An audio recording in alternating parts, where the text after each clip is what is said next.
Ako ang inyong Lolo Pael at ito ang aking kwento. Ang Mahiwagang Matanda. Hindi na mabilang ni Rufino kung ilang beses na niyang nakikitang umuuwi ang ina na may pasa sa katawan. Madalas sa braso at hita. Pero naalarma na si Rufino nang makita niyang may pasa na rin ito sa gilid ng labi. Wala naman siyang magawa dahil binatilyo pa lamang siya. Ano nga naman ang kayang gawin ng isang 16 anyos at nasa high school pa lamang? Masikip man sa kalooban ng binata ay pinipilit na lang niyang tanggapin. Base nga sa kanyang ina, wala rin naman silang laban kung sakaling magrereklamo sila. Anak, magpakabuti ka na lang sa pag-aaral mo. Kapag nakapagtapos ka na at naging matagumpay, hindi mo na daranasin ang dinanas ko. Dahil sa mundong ito, kapag wala kang pera, aapi-apihin ka lang ng mas nakatataas sa iyo. Yun ang katotohanan. Kaya habang may panahon ka pa para maiwasan yun, gawin mo na. Susuportahan kita kahit dumating pa sa puntong hindi ko na kayang tumayo. Madamdaming sabi ni Lumen sa kanyang anak habang sila ay naghahanda sa pagpasok ni Rufino sa eskwelahan. Ma, pasensya ka na. Wala akong maitulong eh. Pero pangako ma, magtatapos ako ng pag-aaral at iaahon kita sa buhay na ito. Pangako yan, mama. Nakangiting wika ni Rufino. Punong-puno ng pangarap ang kanyang mga mata. Bagay na ikinatutuwa ng ginang na si Lumen. Dalawa na lamang sila sa buhay mula nang mag-asawa ulit ng iba ang padre di pamilya. Mas lalong naging mahirap sila nang mawala ang ama ni Rufino. Sumaway pa na graduating student si Rufino kaya hindi makaiwas sa mga gastusin. Ganun pa man, kahit papaano ay kinakaya pa naman ni Lumen. Ngunit ang iniisip lang ni Rufino hanggang kailan kaya kakayanin ng kanyang ina. Naku, bata ka. Huwag mo nang ang isipin yan. Gusto ko ituon mo ang lahat ng atensyon mo sa pag-aaral. Yun lang ang gagawin mo at wala nang iba pa. Maliwanag? Opo, mama. Basta ma, ipangako mo sa akin na kapag dumating ang araw na matagumpay na ako, gusto ko kasama pa rin kita, ha? Sabi ni Rufino. Tumango lamang ang ginang. Hindi niya magawang magbitaw ng pangako. Alam niya sa kanyang sarili na habang tumatagal, nakakaramdam na rin siya ng mga sakit sa katawan. Hindi niya lamang pinapalata sa anak dahil ayaw niyang mag-alala ito. O sige na, magmadali ka na. Mahuli ka na sa klase mo. Tumayo agad si Rufino at kinuha ang kanyang mga gamit. Bumalik pa siya sa kanyang ina bago tuluyang lumabas ng pinto. Gagalingan ko palagi, ma. Sabi ni Rufino. Kumuway pa ang binata nang makasakay na siya sa tricycle. Bumuntong hininga na lamang ang binata. Sa isip-isip niya, paulit-ulit niyang pinapangarap na sana ay mabigyan na niya ng maayos na buhay ang kanyang ina. Lumipas ang sandali ay nakarating na rin siya sa kanyang paaralan. Pagbaba niya pa lang ng tricycle, napansin na agad ni Rufino ang ilang kabataang estudyante na pinaglalaruan ang matandang babae na madungis. Pinangunahan ng takot si Rufino kaya nanatili lang siya sa kinatatayuan. Gustuhin niyang pagsabihan ng mga kapwa estudyante, ngunit natatakot naman siya na baka siya ang balikan. Hindi na lamang pinansin ni Rufino ang pangyayari. Kahit nakatingin sa kanya ang kawawang matanda ay pinilit niyang alisin sa kanyang isipan. Mabilis na lumipas ang mga oras. uwian na ng mga estudyante. Ang pinakapaboritong oras ni Rufino. Nagmamadali nang umuwi si Rufino dahil wala pa siyang kinain. Kumakalam na ang kanyang tiyan dahil pumasok na naman siyang walang baon. Paglabas niya ng gate ay nakita na naman niya ang madungis na matanda. Nakaupo ito sa gilid at nanlilimos. Lalagpasan na sana niya ang matanda ngunit hinawakan siya nito sa kanyang bag. Limos, kahit ano basta pwedeng makain. Wika ng kaawa-awang matanda. Nakaramdam ng hiya si Rufino noong mga sandaling yon. Nakatingin kasi sa kanila ang ibang matanda. Ang iba ay tumatawa at ang iba ay iniisip na nanay niya ang pulubing yon. Pasensya na po kayo, pero wala rin po akong pere. Maging ako rin po, hindi pa rin nakain. Sabi ni Rufino nang nakayuko. Hindi niya kayang mag-angat ng tingin dahil sa mga estudyanteng nanunukso sa kanya. Napangiti na lamang ang matanda nang marinig ang pagkalam ng sikmura ng binata. Sige po, mauna na po ako ha. Gutom na rin po kasi ako eh. Pilit ng ngiti naman ang naipakita ni Rufino sa matanda. Tumakbo na rin siya paalis at nang makalayo ay saka lamang siya nakahinga ng maayos. Bumuntong hininga ang binata nang mapagtanto na maglalakad na naman siya. Pamasahe papunta lang kasi ang daladala niya tuwing pumapasok. Sanay naman siya pero may mga pagkakataon na hinahangad niya rin na makaranas na makasakay kapag siya ay uuwi. Sa kanyang paglalakad ay may nadaanan siyang lutuhan. Napangiti siya nang pumasok sa kanyang imahinasyon kung ano ang gagawin niya sakaling tumama siya sa loto. Kapag ako tumama sa loto, bibilan ko si mama ng maraming pagkain at damit. Bibigyan ko siya ng washing machine para kapag naglalabada siya, hindi na siya mapapagod. Tapos, ipapagawa ko yung bahay namin. Ay, anak ng... Napalingon si Rufino nang marinig ang boses ng isang matanda. Hindi makapaniwala ang bata na nasundan siya ng matandang yon. Paano niyo po ako nasundan? Di po ba iniwan ko kayo sa tapat ng school? Nagtatakang tanong ni Rufino. Iho, magpakabait ka lang at matutupad ang iyong mga pangarap sa buhay. Sabi sa kanya na matanda. Naglakad na rin palayo ang matanda. Napailing na lamang ang binata ng mga sandaling yon. Weirdong maituturing niya ang matanda. Aminado rin siya na nahihiwagaan din siya sa matanda. Umuwing balisa si Rufino sa kakaisip sa misteryosang matandang babae na yon. Nagawa niyang ikwento yon sa kanyang ina. Maging ang kanyang nanay ay natatawa na lamang.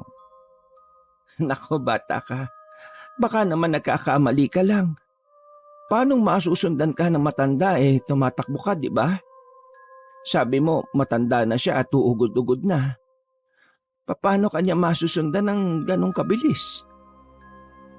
Tanong sa kanya ng ina habang sila ay kumakain ng paborito nilang tuyo. Yun nga din pong hindi ko maintindihan, mama eh. Nakatingin lang naman ako sa lutuhan tapos bigla na lang siyang lumitaw sa gilid ko. Tugon naman ng binata. Ikaw, Rufino, ha? Kung ano-ano na lang ang nararanasan mo. Kaka-video game mo yan eh. Huwag ka na pupunta kila Erning para mag-video game, ha? Ipunin mo na lang yung piso na natitira sa'yo kaysa ganyan.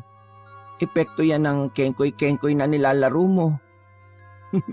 Ma, hindi naman yun dahil dun. Kahit pa, makinig ka sa akin. Sige po. Opo, ma. Napakamot na lang sa ulo si Rufino. Dahil hindi naman naniniwala ang kanyang ina sa kwento niya, pinili na lang niyang kalimutan yon.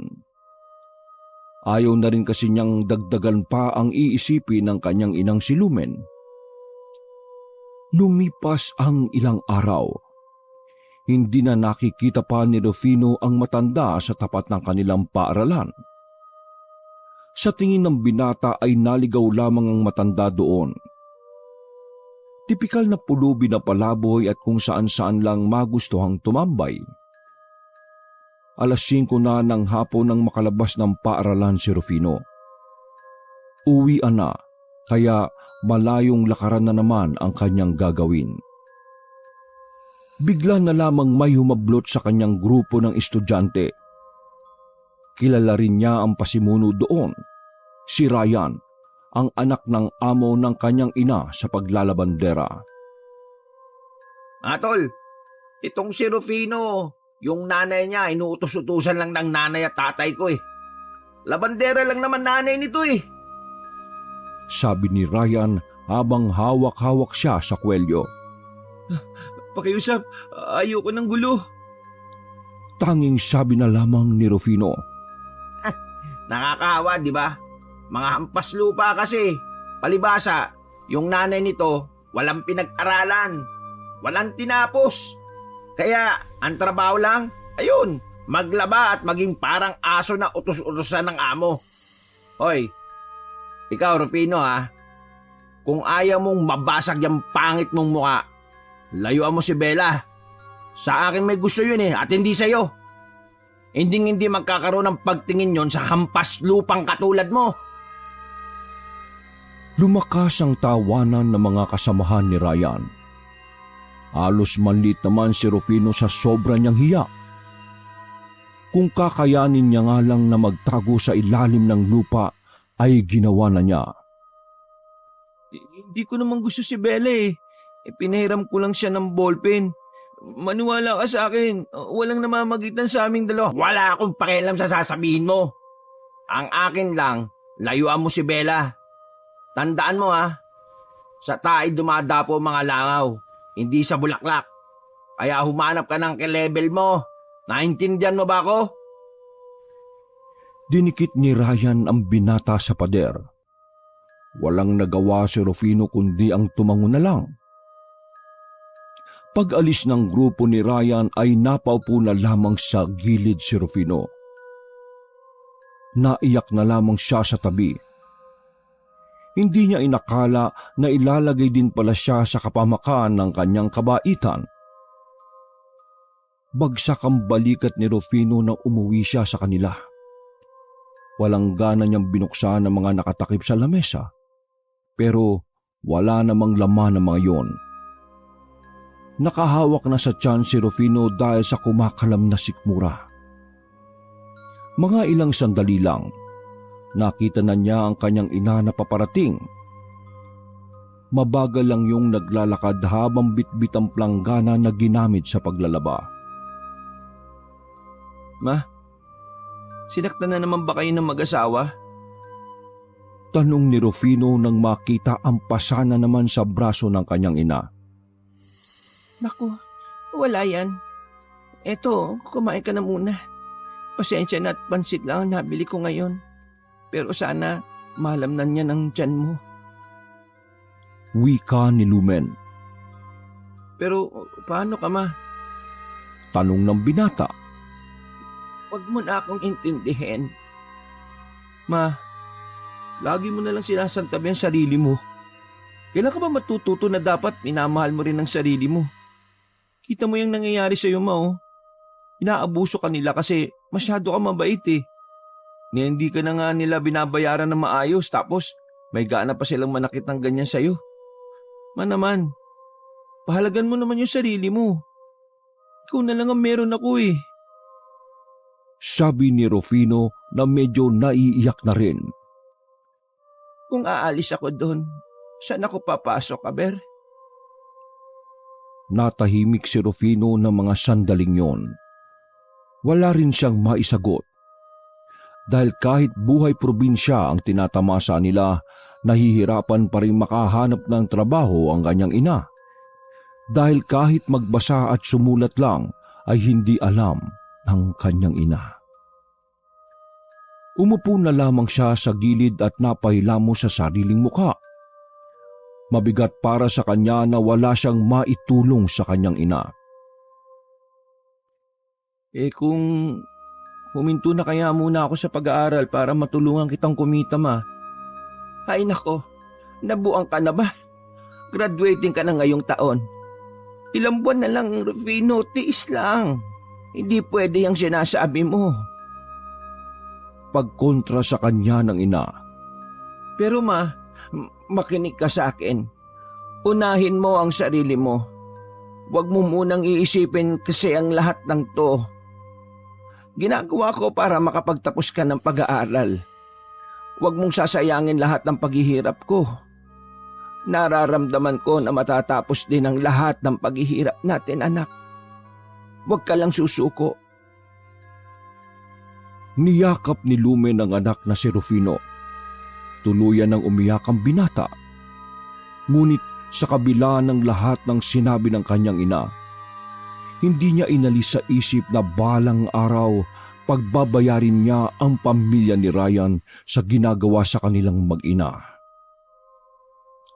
Kinabukasan ay maaga na naman pumasok si Rufino.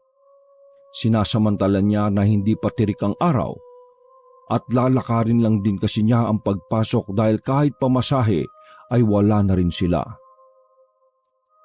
Makalipas ang halos kalating oras ay nakarating na rin si Rufino sa kanilang paaralan.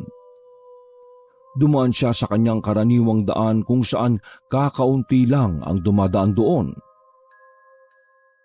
Napatigil si Rufino nang makita na naman niya si Ryan at ang grupo nito. Pinagdidiskitahan ng mga ito ang isang matandang babae. Napansin ni Rufino na pamilyar sa kanya ang matanda. Yun yung matanda na nakausap ko, ha? Wika niya sa sarili habang pinagmamasdan sila. Kita ng dalawang mata ni Rufino kung papaanong sipain ni Ryan ang kawawang matanda. Hindi pa sila nakontento, binuhusan nila ng tubig ang matanda nang mapahiga iyon. Sa mga pagkakataong yon, gustong-gusto na ni Rufino na awatin sila Ryan. Pero natatakot siya. Wala siyang lakas ng loob na banggain ang anak ng amo ng kanyang ina. Pero nang makita ni Rufino na sinisipa na nila Ryan ng matanda, dito na siya lumabas sa pinagtataguan. Kahit alam niyang magiging delikado ang buhay niya, ay tinapangan na lamang niya. Hindi na kasi kaya ng kanyang konsensya na makakita ng matandang sinasaktan. Ryan, pakiusap! Tigilan niyo na siya! Sigaw ni Rufino. Bakit? Lola mo ba siya? Nanay to ng nanay mo, no? Tama ako, no? Tanong ni Ryan. Wala ka nang pakialam kung sino siya. Hindi ka dapat nananakit na matanda. Paano kung sa nanay mo mangyari ang ganyan? Di ba masakit yun? Sa sinabing yun ni Rufino ay tila nag-usok ang tenga ni Ryan sa galit. Nasagi ni Rufino ang kanyang ego at pakiramdam ni Ryan ay napahiya siya sa kanyang mga kasama. Padabog na binitiwan ni Rufino ang kawawang matanda. Nanlilisik ang mga mata nitong lumapit kay Rufino. Gago ka ba? Anong tingin mo sa sarili mo, pastor? Para magsalita ka ng ganyan? Sabi ni Ryan na hindi nagdalawang isip na sapakin si Rufino. Tinamaan agad ang binata sa muka. Putok agad ang kilay ni Rufino. Ang sama nyo! Kanino kaluluwa ba yung ginagamit nyo? At bakit kinakaya nyong manakit ng walang kalaban-laban? Manahimik ka! Pinagsisisipaan ni Ryan si Rufino. Sumuka na rin ng dugo ang binata.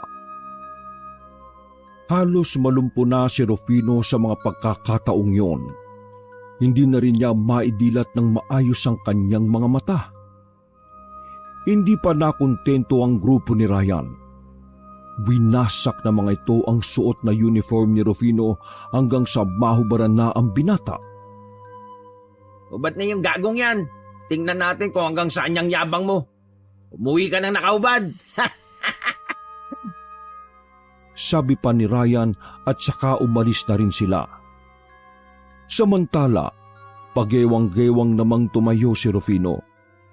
Hindi niya malaman kung papaano niya tatakpan ang kanyang katawan. Naisip niyang humingi ng tulong sa kanilang paaralan, kaso nga lang, hindi pa siya nakakapasok ay nawalan na siya ng malay.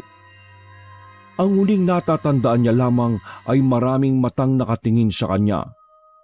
Lahat ng yun ay pinagtatawanan siya. Tila mahabang pagkahimlay ang naramdaman ni Rufino nang siya ay magising. Pagtingin niya sa paligid ay nasa isang silid na siya na puno ng mga halaman. Pagbangon niya, saka lang niya naalala ang mga nangyari. Nagtaka siya dahil may suot-suot na siyang damit. Wala na rin siyang nararamdamang sakit sa kanyang buong katawan. Gising ka na pala, iho. Wika ng matanda na kakapasok lang ng pinto. May dala itong inumin at pagkain. Di ba ikaw yung matanda na nakakausap ko? Yung sinaktan nila Ryan? Tanong niya. Tumango lang ang matanda. Paano ganyan ka? Ibig ko sabihin, di ba madungis ka? Di ba pulubi ka? Bakit ngayon maayos ka na? Malalaman mo rin sa tamang panahon. Sa ngayon, kailangan mo nang umuwi. Hinahanap ka na ng iyong ina.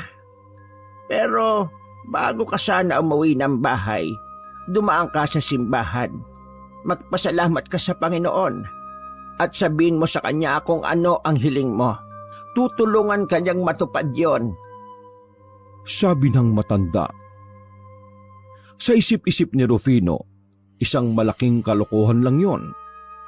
Matagal na kasi siyang humihiling sa Diyos. Ngunit hanggang sa mga sandaling yon ay isang kahig, isang tuka pa rin sila. Hindi ko alam kung paano niyo ako nagamot pero maraming salamat po sa tulong niyo, Nay. Wika ng binata. Ako dapat ang magpasalamat sa iyo dahil napakabuti ng puso mo. Nakangiting sagot ng matanda. Lumabas na rin ng bahay si Rufino. Ngumiti na lang siya sa matanda. Naglakad siya palayo at sa kanyang paglingon, nagtayuan ng kanyang mga balahibo nang hindi na niya matanaw ang bahay na pinanggalingan niya. Ha? Weirdo. Nasaan na yun? Biglang nawala. Sambit na lamang niya sa kanyang sarili. Nagmamadali siyang naglakad pauwi. Nadaanan niya ang simbahan sa kanilang barangay. Bigla niyang naalala ang sinabi ng matanda. Bukas naman ang simbahan kaya pumasok siya doon. Kahit may pagdududa sa Diyos, ay sinubukan niya pa rin kausapin ang Panginoon. Lahat ng kanyang dinadala ay sinabi niya. Nagpasalamat din siya sa araw-araw na biyaya na kanilang natatanggap. Sa huli, sinabi niya ang kanyang hiling. Lord, sana umahon na kami sa kahirapan. Hirap na po kami. Pabulong niyang sabi habang nakapikit. Matapos dumalaw sa simbahan ay agad na ring umuwi si Rufino sa kanilang bahay. Kinabahan siya ng datnan na nakakalat ang planggana sa harapan ng kanilang bahay. Dali-dali siyang pumasok. Bumungad sa kanya ang ina na nakahiga sa gilid ng lamesa. Mama! Sigaw ni Rufino. Sobrang init ng katawan ng ginang nang hawakan niyo ni Rufino. Ma, nilalagnat ka! Natatarantang kinuha ni Rufino ang maligamgam na tubig mula sa butas nilang termos. Pinunasan niya ang ina ng basang bimpo gamit ang tubig na yon. Hinalungkat din niya ang garapon na pinaglalagyan nila ng tira-tira nilang gamot. Para kay Rufino, hulog ng langit ang nag-iisang gamot na naroon. Ma, uminom ka muna ng gamot oh. Sa pilitan niyang pinainom ng gamot ang kanyang ina. Sa puntong yon, hindi mapakali si Rufino. Sobra-sobra ang kanyang pag-aalala para sa kanyang ina. Naiisip niya pa lang na mag-isa siya sa buhay ay parang hindi na niya kakayanin. Lumipas ang ilang minuto ay naramdaman ni Rufino na bumaba na ang lagnat ng kanyang ina. Nakahinga siya ng maluwag dahil doon. Pinagmamasdan niya ang kanyang natutulog na ina. Bakas na bakas sa itsura nito ang labis na pagod. Dinagdagan pa ng mga pasa na indikasyon na ito ay dumanas muli ng pananakit. Ma, huwag ka na munang mawala. Huwag niyo akong iwan ha. Hindi ko kaya na mag-isa eh. Sabi ni Rufino. Nang masiguro ni Rufino na nasa maayos ng kalagayan ng kanyang ina, nagpasya siyang lumabas ng bahay. Pupuntahan niya ang matalik na kaibigan, si Alan. Wala na kasi siyang ibang malalapitan. Sa lahat kasi ng inuutangan nilang mag-ina, si Alan na lang yata ang hindi marunong maningil. O pre, napadaan ka. Ngayon ka nalang napadpad dito ah. Abalang-abala na ba sa pag-aaral? Sa bagay, graduating ka na nga pala no? Wika ni Alan. Matagal na kasing huminto ang lalaki sa pag-aaral at mas pinili na lang na magtrabaho.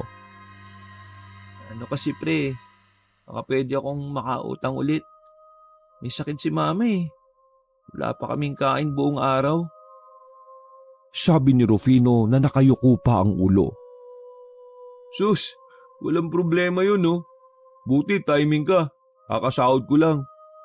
Pero bago kita pautangin, okay lang ba na tulungan mo ako magbuhat ng tubig?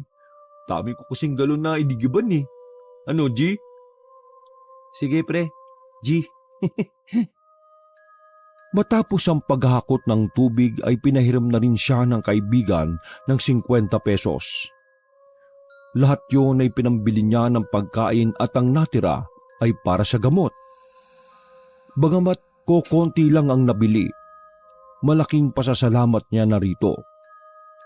Nakangiti na si Rufino habang naglalakad na siya pauwi.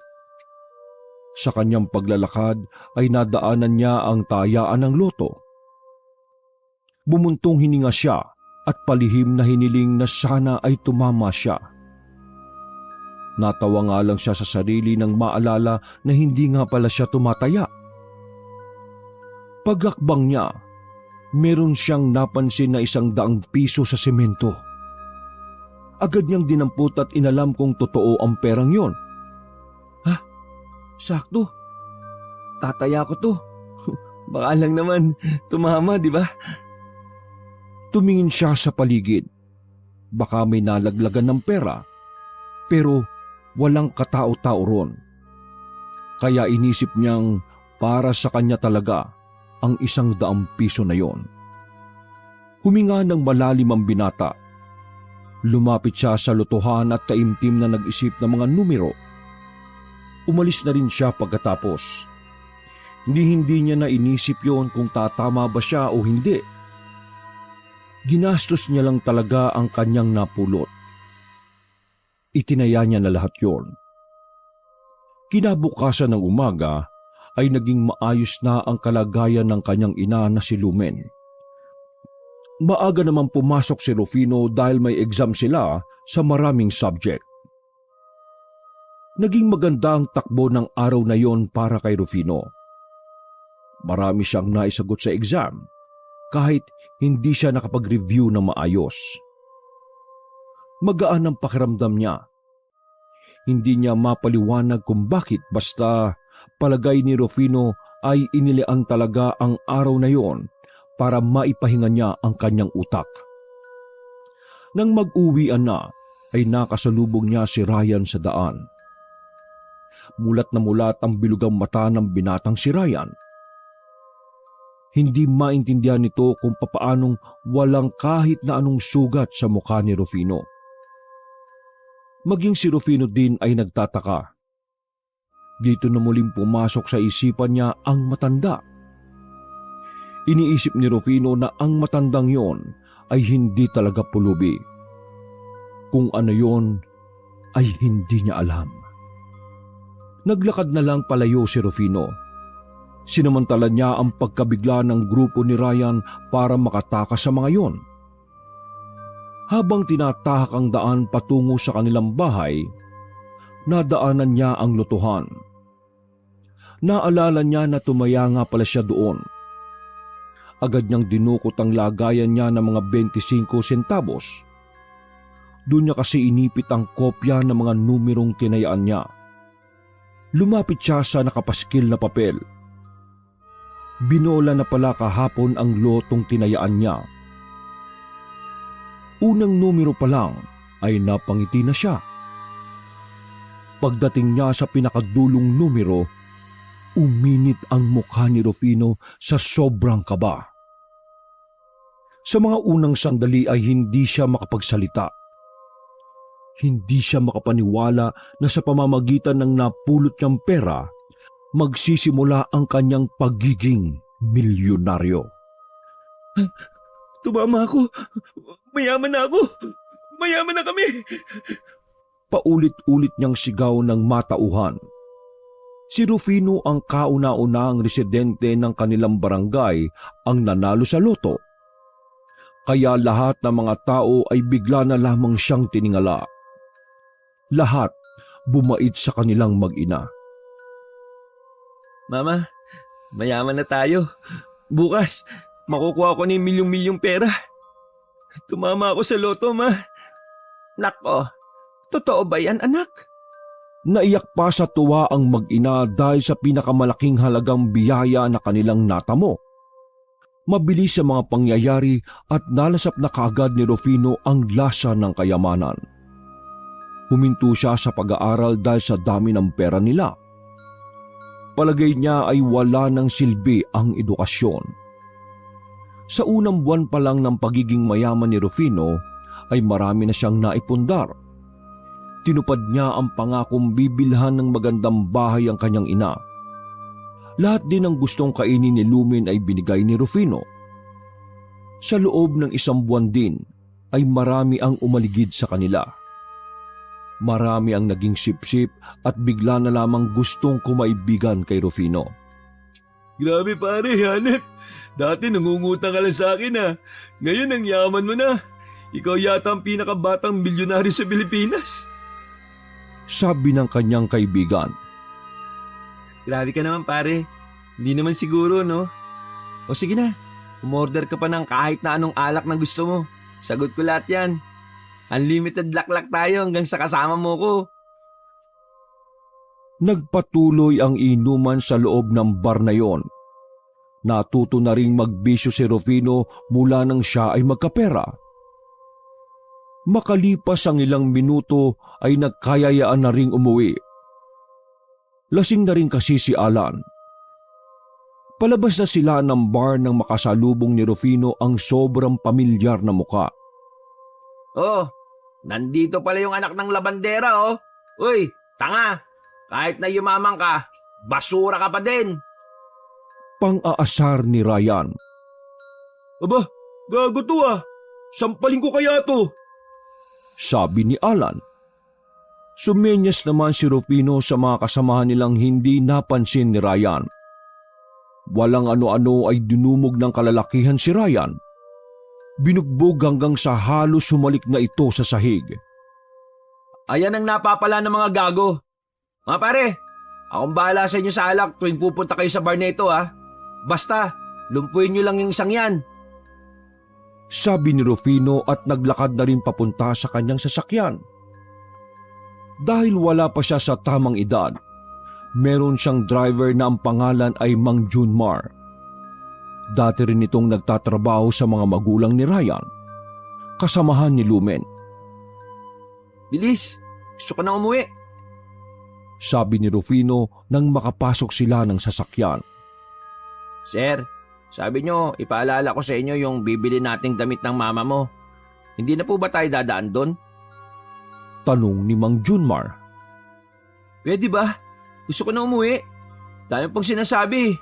Sige na, inaantok na ako. Pero sir, para po yun sa karawan ng mama mo. Gusto mo bang matanggal sa trabaho? Pandali mo na kasi. Uy, Rufino, kalmaan mo lang. Si Mang Junmar yan oh. Para namang tumbaliw oh. Saway sa kanya ni Alan. Napailing na lamang si Junmar noong mga sandaling yon. Sa isip-isip ng driver, tunay ngang binabago ng pera ang buhay ng isang tao. Ganun din ang pag-uugali nito. Wala nang nagawa si Junmar kundi ang paandarin na lamang ang sasakyan. Dumiretso na lang sila ng uwi.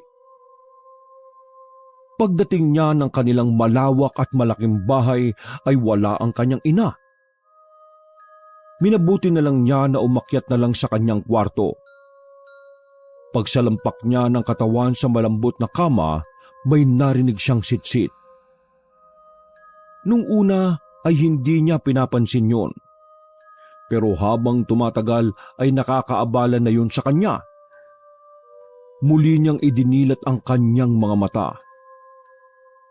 Naglakad siya patungo sa banyo kung saan nanggagaling ang sitsit. Pagdating niya roon ay wala namang tao. Babalik na lang sana siya sa kama nang makarinig naman siya ng tawa. Mayamang ka na. Lahat ng tao may kasalanan sa'yo ay pwedeng-pwede mo nang gantihan. Huwag mo nang pag-isipan. Gumanti ka pa kay Ryan. Napatakip ng tenga si Rufino dahil sa naririnig niyang boses na hindi niya alam kung saan nagmumula. Ano ba naman to? Ano tong naririnig ko? Wisit naman oh. Padabog na kinuha ni Rufino ang kanyang mamahali na headset at isinalpak sa tenga. Sa pagkakataong yon ay wala na ang misteryosong boses. Makalipas lang ang ilang minuto ay nakatulog na rin ang lalaki. Buong akala ni Rufino ay yun lamang ang pagkakataon na mangyayari yun sa kanya. Ngunit sa mga sumunod na buwan, napapadalas ang kakaibang karanasan ng binata tungkol sa isang boses na kanyang naririnig. Makalipas lang ng 3 buwan.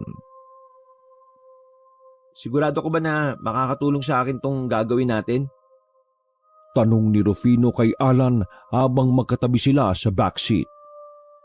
Tahimik namang nagmamaneo si Mang Junmar sa harapan.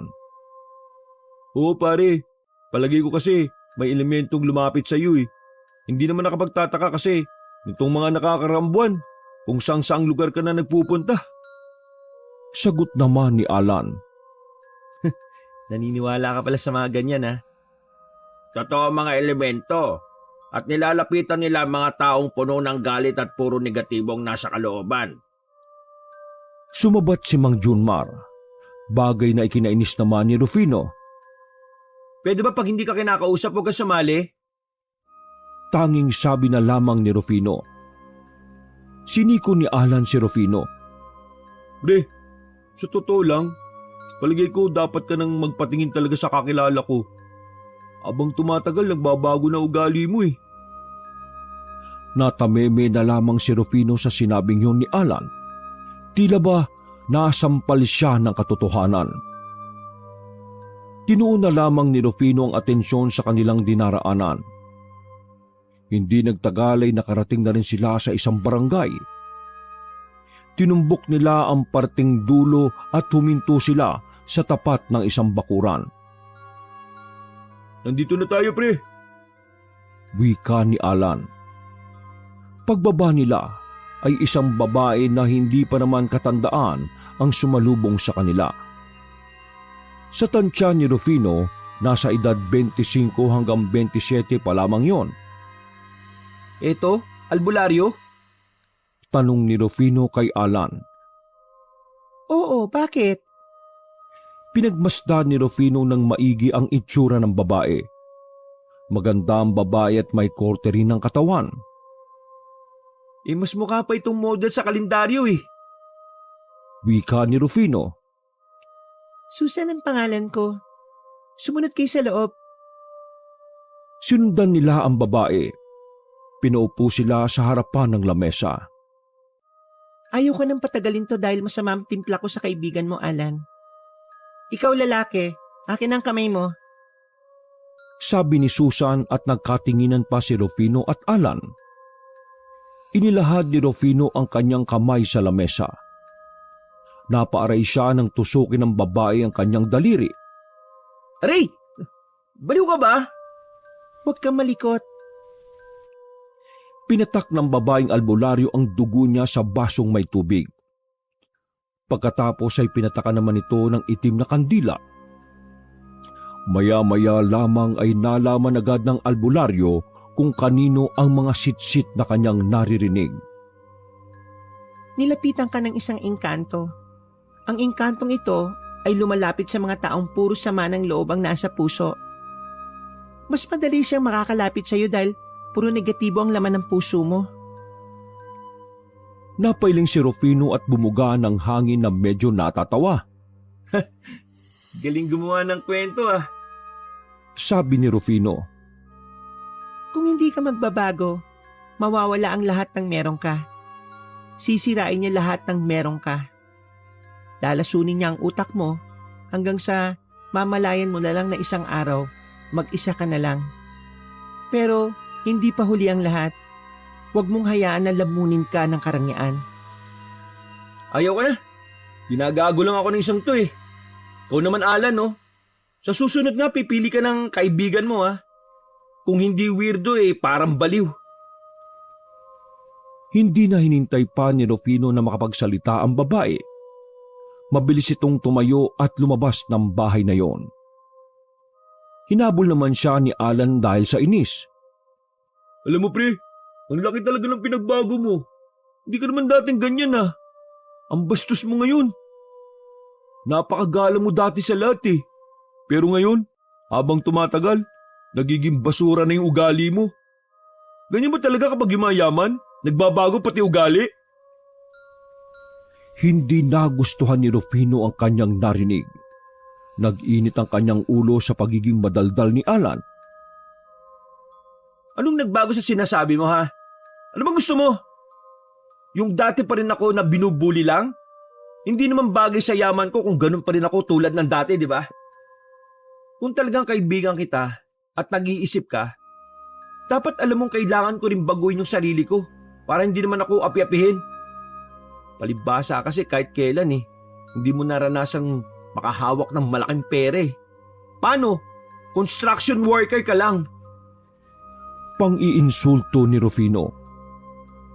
Hindi makapaniwala si Alan na makakatanggap siya ng ganong klase ng salita sa taong tinuturing na niyang kapatid. Grabe. Pati ako pre, minamalit mo na. Sige, bahala ka na sa buhay mo.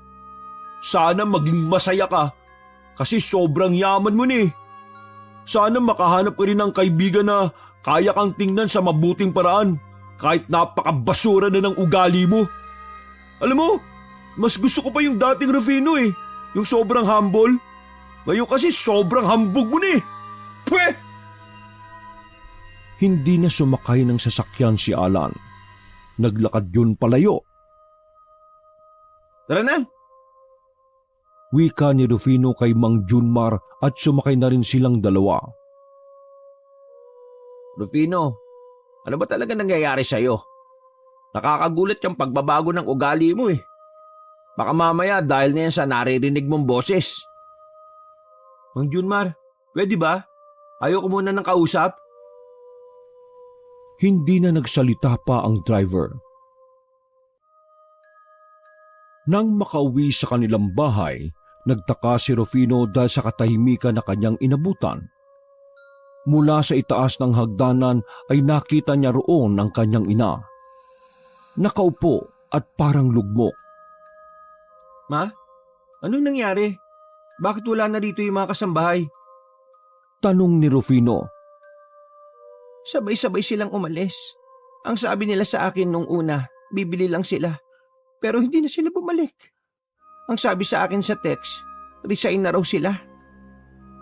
Paliwanag ng ginang na si Lumen. Di hayaan natin sila. Dali-dali lang makahanap ng bago eh. Anak, ano bang nangyayari sa iyo? Lahat sila ikaw ang pinoproblema. Ayaw nila sa iyo. Dahil nagbago ka na. Dahil ba mayaman na tayo? Ma, pagod ako. Pwede ba? Saan ka napagod? Sa kakasugal? Sa babae? Sa pag-iinom? Habang ako ito, inaasikaso ang negosyo na naisip ko. Ikaw naman tinatapon mo lang ang pera. Tapos ano bang pakialam mo, ma? Pera ko to. Aba, pati ako gaganyanin mo. Paano mo nagagawa sa nanay mo ito? Tumayo ang ginang para sana bumaba ng hagdan. Pero sa hindi inaasahang pagkakataon, bigla na lamang nagkulap si Lumen. Bumagsak ito at gumulong pababa ng hagdanan. Mama! Sigaw ni Rufino at nagmamadaling tumakbo palapit sa kanyang nanay. May dugo na yun sa ulo nang ilagay niya ito sa kanyang bisig. Mang Junmar! Tulungan niyo ako! Si Mama! Nagmamadaling makapasok si Junmar. Mabilis nilang isinakay sa sasakyan ng ginang para itakbo sa pinakamalapit na ospital. Naiwan silang dalawa ni Junmar sa labas nang ipasok na sa ER ang kanyang ina. Nang mga sandaling yon, ay labis-labis na ang pag-aalala niya sa kanyang ina. Doon niya na lamang napagtanto na mali ang kanyang ginawa. Hindi ko dapat ginanon si Mama eh. Hindi. Wika niya habang nakaupo sa gilid ng hallway. Makalipas lamang ang 2 oras, lumabas na rin ang doktor na nag-asikaso sa kanyang ina. Sobrang lakas ng tibok ng puso ni Rufino. Parang anumang salita na sasabihin ng doktor ay pagkabahala at pangamba ang dulot nito kay Rufino. Nagawa na namin ang paraan ng sugat ng mama mo sa ulo. Wala na tayong problema sa ulo niya dahil wala namang gaanong serious injury. Panimula ng doktor. Nakahinga ng maluwag si Rufino sa mga pagkakataon na yon. Ngunit hindi pa pala tapos ang sasabihin ng doktor. Pero hindi yun ang tunay na problema. May tumor ang mama mo sa utak. Yun ang dahilan kung bakit siya hinimatay. Sa obserbasyon namin, malala na ang lagay ng mama mo. Kailangan nating matanggal ang tumor sa utak ng mama mo. Kung hindi, mas mapapaaga ang buhay niya. Tila tumigil ang mundo ni Rufino sa mga sandaling yon. Hindi niya matanggap ang kanyang nalaman. Hindi totoo yan. Sabihin mo, gawa-gawa mo lang yan para kumita ka ng pera, no? Hinawakan ni Rufino sa kwelyo ang doktor. Bigla na lamang niyang narinig ang boses na sumusulsol sa kanya. Bago siya makagawa ng hindi tama ay inawat na siya ni Mang Junmar. Sapilitan siyang hinilan ng kanyang driver palabas ng ospital para hindi na siya makagawa ng iskandalo. Ano ba? Kumalma ka! Ako na ang kakausap sa doktor. Iniwan siya ni Mang Junmar sa sasakyan. Nang mapag-isa na lamang siya, ay may lumitaw na matandang babae sa likurang kotse. Pamilyar yun kay Rufino kaya sandali siyang huminto sa pag-iyak. Kumusta ka na, iho? Naalala mo pa ba ako? Nakangiting wika ng misteryosang matanda nang makalapit ito sa kanya. Ikaw yung matandang binugbog nila Ryan dati, di ba? Sagot ni Rufino. Hindi ka nakinig sa albularyo. Kung sinunod mo lang sana ang sinabi niya, hindi mangyayari ang lahat ng ito. Tuluyang ka nang nagpatalo sa nilalang na sumusunod sa iyo. Ibinigay mo na sa kanya ang kailangan niya dahil sa mga sama ng loob na nandyan sa puso mo. Ngayon, lahat ng pinagkaloob ko sa iyo ay babawiin na sa iyo. Sabi ng matanda at kinainis naman yun ni Rufino. Sino ka ba? Anong pinagsasabi mo? Ako ang naging dahilan kung bakit mo tinabasa ang kaginhawaan ng buhay. Ako rin ang magbabalik sa iyo sa dati mong buhay. Sa lahat ng kasamaan na ipinakita mo, ay hahayaan na kitang ariin ng elementong engkanto. Hanggang sa muli, Rufino. Naglakad na palayo ang matanda. Pumasok ang matanda sa isang liwanag na kalaunan lang ay bigla na ring naglaho. Nagtayuan ng mga balahibo ni Rufino nang mapagtanto na hindi talaga pangkaraniwang nilalang ang matanda. Sa loob ng isang linggong nakalipas, ang pagkaratay ni Lumin sa ospital ay naging mitya ng buhay ni Rufino. Sa laki ng gastusin sa ospital, ay unti-unti nang nalagas ang pera niya. Nasimot na rin ang pera niya sa bangko. Maging ang iba nilang gamit sa bahay ay naibenta na rin kasama ang sasakyan. Pero wala nang pakialam si Rufino sa lahat ng mawawala sa kanyang yaman.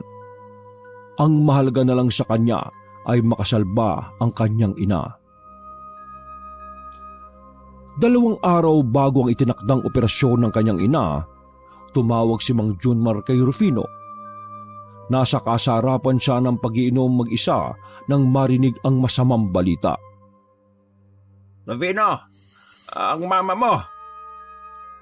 Napatayo si Rufino sa kanyang inuupuan. Nabitiwan ni Rufino ang iniinom niyang alak. Tuluyan ng gumuho ang kanyang mundo. Lahat ng alaala ng kanyang ina ay mabilis na umandar sa kanyang isipan. Namalaya na lang niya na tumutulo na ang kanyang luha. Habang nagluluksa siya, isang nilalang ang nakita niya sa sulok ng kanilang bahay. Nakaupo yun at yakap-yakap ang tuhod. Maitim ang mukha at sobrang puti ng mga ngipin. Ayos lang yan. Pwede ka naman ulit yumaman eh. Tutulungan kita sa mas mabilis na paraan. Tigilan mo ako! Tantanan mo na ako! Hindi ka pa ba masaya? Wala na sa akin ang lahat. Pera, kaibigan. Ngayon, si Mama. Ano ba kailangan mo? Nanatili lang na nakatingin sa kanya ang nilalang. Nakangiti. Ang pagdurusan niya ay tila kaligayahan para sa nilalang na yon. Nilaklak ni Rufino ang lahat ng alak hanggang sa mawala na siya ng malay. Nagising na lang siya nang maramdaman na may maingay sa kanilang bahay. Umaga na pala. Nakita niya ang ilang kalalakihan na labas-pasok sa kanilang bahay at binibitbit ang natitira nilang gamit. Kinukuha nila ang lahat ng pwedeng pakinabangan para kahit papaano ay mabawasan ang utang mo. Dinig ni Rufino mula kay Mang Junmar na nasa gilid niya. Hindi siya nagsalita. Hinayaan na lang niya ang mga yon na ubusin ang kanilang gamit. Naglakad siya palabas ng bahay. Tulala at bagsak ang mga balikat. Hindi niya alam kung saan siya patungo. Gusto niya lang lumayo sa bahay nila kahit sa mga sandaling yun lang. Sa sobrang sakit na mga nangyayari, hindi niya magawang dalawin ang kanyang ina sa morgue. Ayaw niyang makita ang ina na wala ng buhay. Sa kanyang paglalakad ay nakarating siya sa tulay. Sa mga pagkakataon na yon, narinig na naman niya ang boses ng nilalang na engkanto. Mabuti pa tapusin mo na lang. Wala na rin namang silbi ang buhay mo eh. Sumang-ayon si Rufino sa kanyang narinig. Sumampa siya sa railings. Tiningnan niya ang ilog na sobrang itim dahil sa burak. Paalam. Pasensya na, Mama. Sabi ni Rufino, sabay tumalon na siya sa ilog. Buong akala ni Rufino ay mamamatay na siya sa kanyang ginawa. Pero mabuti na lang ay may nakakita sa kanya. Mabilis siyang iniahon. Tulong-tulong ang mga tao para isalba siya mula sa pagkalunod. Sa muling pagdilat ni Rufino ay nasilayan niya ang mukha ng kanyang matalik na kaibigan si Alan. Umiiyak ang lalaking yun habang pilit siyang binobomba sa dibdib. Gago ka ba? Bakit mo gagawin yun? Nandito pa ako. Kami ni Mang Junmar. Hindi ka naman namin iiwan ah. Sabi ni Alan at sinampal siya ng malakas. Nang tuluyan siyang makabalik sa kanyang malay ay doon niya napagtanto na kahit papaano may halaga pa ang kanyang buhay. Napalingon si Rufino sa gilid. Nakita niya ang misteryosang matanda doon. Nakangiti ito sa kanya at tumango lamang. 2 linggo ang nakalipas. Ano pre? Handa ka na ba? Baka mahuli ka sa klase mo ha? Wika ni Alan kay Rufino na abala sa pag-aayos ng gagamitin sa pagpasok. Handa na ako. Maraming salamat sa tulong mo, pre, ha? Nakangiting tugon ni Rufino sabay tapik sa balikat ni Alan. Wala yun. Sabi ko naman sa iyo eh. Lahat pwede magsimula ulit. Kaya tutulungan ka namin. Basta, magtiwala ka lang na kaya mo ha. Nako! Tagal naman ang dramahan nyo. Tara na, Rufino. Nakahanda na yung tricycle ko sa labas. Wika naman ni Mang Junmar na bigla na lang lumitaw sa pintuan. O paano? Sinusundo na ako ng driver kong pogi. Una na ako, ha? Lumabas na si Rufino sa bahay nila Alan. Napangiti na lamang siya. Ngayong nagsisimula ulit siya sa panibagong kabanata ng kanyang buhay, sisiguruhin niyang hindi na mauulit pa ang nangyari sa nakaraan. Bago siya sumakay ng tricycle ni Mang Junmar, nakita niya pa ang misteryosang matanda sa gilid ng kalsada. Sa huling sandali, ngumiti sa kanya ang matanda. Nginitian na lamang din yun ni Rufino. Maraming salamat po sa lahat ng aral sa buhay. Kung sino ka man. Sabi niya. Oh, sino kausap mo? Tanong ni Mang Junmar. Ho? Wala ho. Tara na po, alis na tayo. Pinaandar na ni Junmar ang tricycle at doon na muling nagsimula ang pangalawang buhay ni Rufino. Baon-baon ang mga aral na mula sa kanyang mga pinagdaanan. Wakas!